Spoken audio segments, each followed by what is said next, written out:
Na última teleaula, a gente viu que uma das partes fundamentais nos processos de retificação de peças é o rebolo, e que existem várias formas e tipos de rebolo.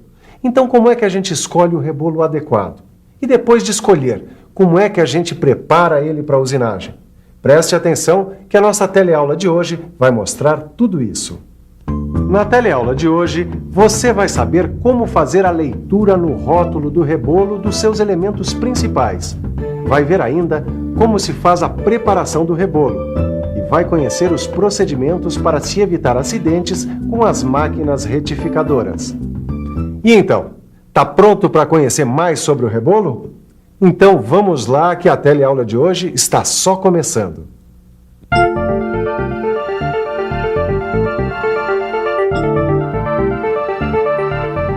Como a gente viu, a retificação de uma peça se faz com alguns objetivos que vale a pena a gente retomar.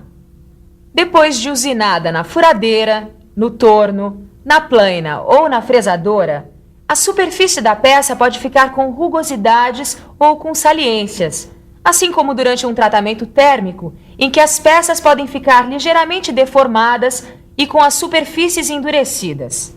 A retificação não só permite um melhor acabamento às peças, como também proporciona exatidão em suas medidas. Qualquer que seja o objetivo da retificação que se vai fazer, você vai ter que conhecer bem como escolher e preparar o rebolo. Portanto, a gente começa dando uma olhada na escolha do rebolo. Os rebolos sempre trazem este selo aqui que tem um código universal com letras e números que indicam suas especificações. Pois é, Silva, eu já tinha visto, mas não tinha entendido o que é que esse código significa.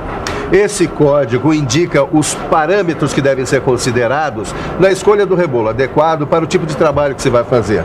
Veja, esses números aqui indicam as dimensões do rebolo, que neste caso são 200 milímetros de diâmetro por 25,4 milímetros de espessura, com um furo de 31,8 milímetros. Aqui nós temos a indicação de rotações máximas para este rebolo, que são 3.103 rotações por minuto. E aqui nós temos as especificações do tipo de abrasivo, tamanho do grão, grau de dureza, estrutura e tipo do aglomerante. Mas nós vamos ver isso mais de perto para vocês entenderem melhor. Vamos tomar como exemplo um outro rebolo. Aqui desse lado não tem mistério. Em cima são as dimensões do rebolo, diâmetro externo e espessura do rebolo e diâmetro do furo. Aqui embaixo, a rotação máxima do rebolo, 2.675 rotações por minuto. Deste outro lado tem este código. Começa com letras que indicam o tipo de abrasivo de que é feito o rebolo. Óxido de alumínio comum, óxido de alumínio branco, óxido de alumínio combinado, carbeto de silício preto e outros mais. A seguir vem um número indicando o tamanho dos grãos. O grão pode ser classificado como grosso, médio, fino e ultra fino. A letra que vem a seguir indica o grau de dureza: muito mole, mole, média, dura, muito dura e extra dura. Esse número indica a estrutura do material do rebolo, ou seja, fechada, média, aberta e muito aberta. E a última letra indica o tipo de aglomerante: vitrificado, resinoide, borracha ou metálico. Todos esses elementos devem ser levados em conta na escolha do rebolo adequado ao material que você queira retificar. Mas tem dois elementos que você deve conhecer bem: o abrasivo e o aglomerante. Vamos começar conhecendo os tipos de abrasivos. Estes rebolos aqui são feitos com óxido de alumínio.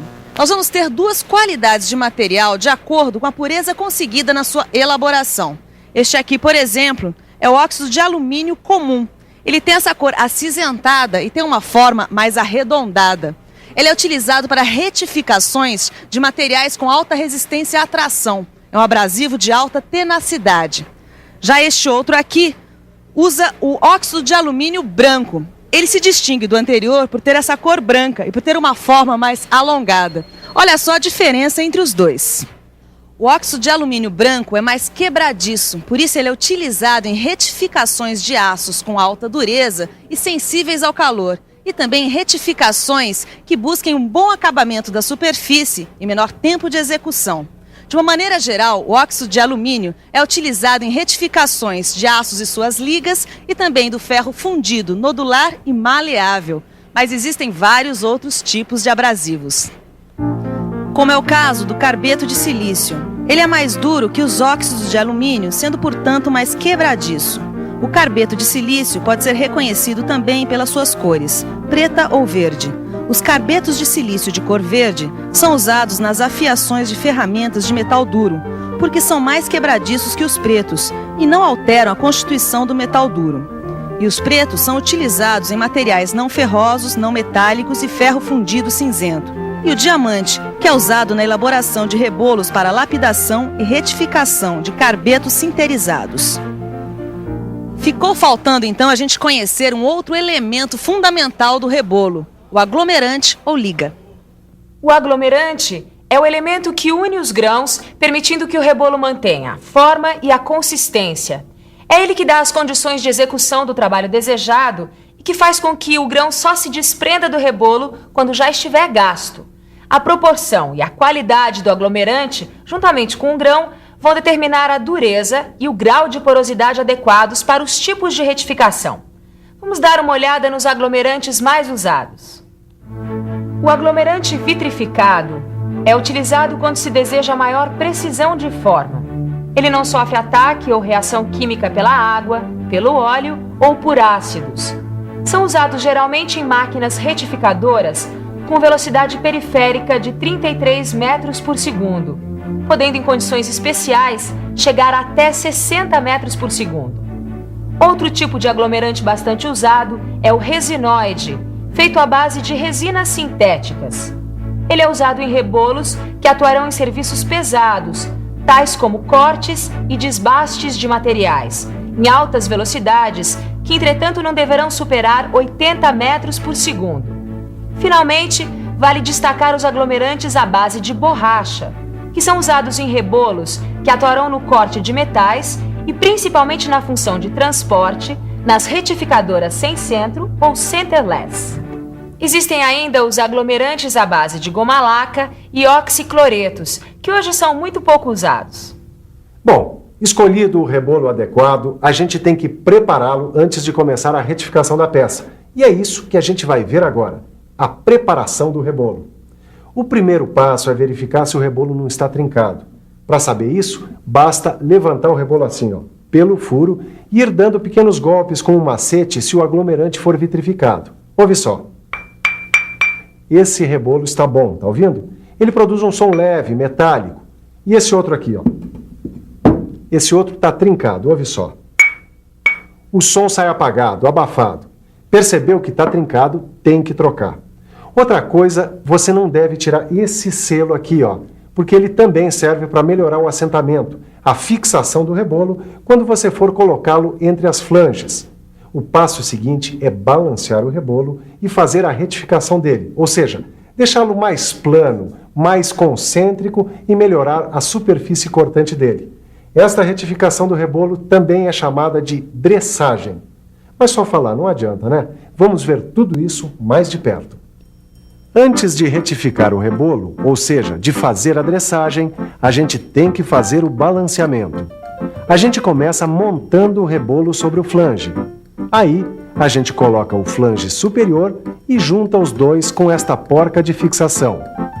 Feito isso, a gente coloca o conjunto sobre o eixo de balanceamento e este sobre as réguas de apoio do dispositivo de balanceamento. O dispositivo deve estar regulado para que todo o conjunto esteja no mesmo nível. Aí é basicamente como balancear a roda de um carro. Os flanges têm estas ranhuras e nelas é possível colocar contrapesos. A gente coloca 3 contrapesos. Estes pesos podem ser movimentados dentro da ranhura. Se um lado do rebolo estiver mais pesado, ele vai girar. Movimentam-se os pesos até o rebolo ficar parado, em 3 posições diferentes, uma a 120 graus da outra. O rebolo parando de girar nas 3 posições é sinal de que já está balanceado e é possível, então, fazer a dressagem. Para fazer a dressagem, fixamos o rebolo na máquina e esta ferramenta aqui, o diamante de retificação, fixamos nesta placa magnética, que está montada sobre a mesa da retificadora. A gente liga o rebolo e faz com que ele vá tangenciando o diamante. Assim. Isto várias vezes com pequenas profundidades de corte e avanço transversal da mesa lento. Observe que o diamante de retificação deve ficar em uma posição que, se ele soltar da placa magnética, não será puxado para baixo do rebolo. Assim.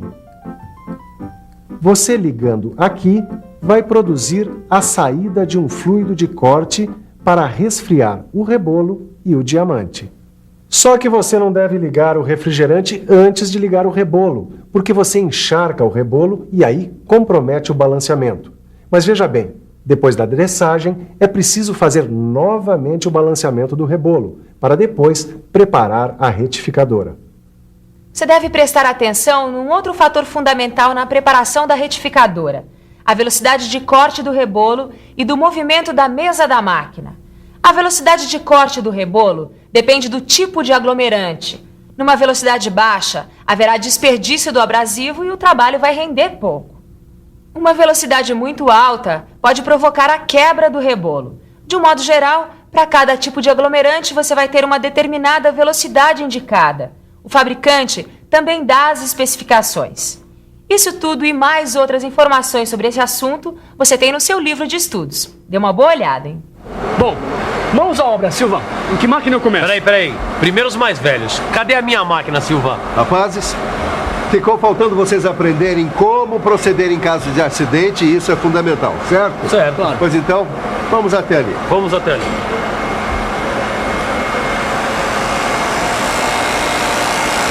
Nesse tipo de usinagem, os acidentes em geral acontecem porque um rebolo se partiu, soltou lascas ou coisas do tipo. Pois muito bem, esses acidentes acontecem por vários motivos, dentre os quais uma trinca no rebolo por um transporte mal feito, uma montagem mal feita, muita velocidade, muita pressão no rebolo fino, tá? O contato brusco do rebolo com a peça, o uso, inclusive, de um rebolo muito duro. Pois bem, para evitar acidentes, vocês deverão seguir alguns procedimentos. Quando ligar a retificadora, ficar ao lado e não em frente ao rebolo. Obrigatoriamente, você deve usar óculos de proteção. Em trabalhos a seco, utilizar coletor de pó e máscara contra pó. E não usar roupas soltas. Agora, se infelizmente o acidente acontecer, você avise imediatamente, contando com o máximo detalhe de como ocorreu, quais os materiais que você estava usando. Só deixe um médico ou uma pessoa competente tirar o cisco ou a lasca do seu olho. E se for uma queimadura, procure também um médico, certo? A cabeça guarda algumas coisas, outras não, né? Então vamos dar uma olhada no que a gente viu hoje. Está na hora da revisão. E atenção, se liga aí que é a hora da revisão. Na teleaula de hoje, você aprendeu a identificar as características de um rebolo pela leitura do seu selo. Viu ainda como é o processo de preparação de um rebolo, a verificação se está trincado, o balanceamento e a dressagem. E finalmente pôde conhecer os procedimentos necessários para se evitar acidentes com as máquinas retificadoras. Bom, a gente vai terminando a nossa teleaula de hoje. Não deixe de estudar no seu livro. Lá você vai achar tanto o conteúdo principal como informações auxiliares para você entender melhor o assunto. A próxima teleaula será sobre retificação plana. Não perca. Até lá!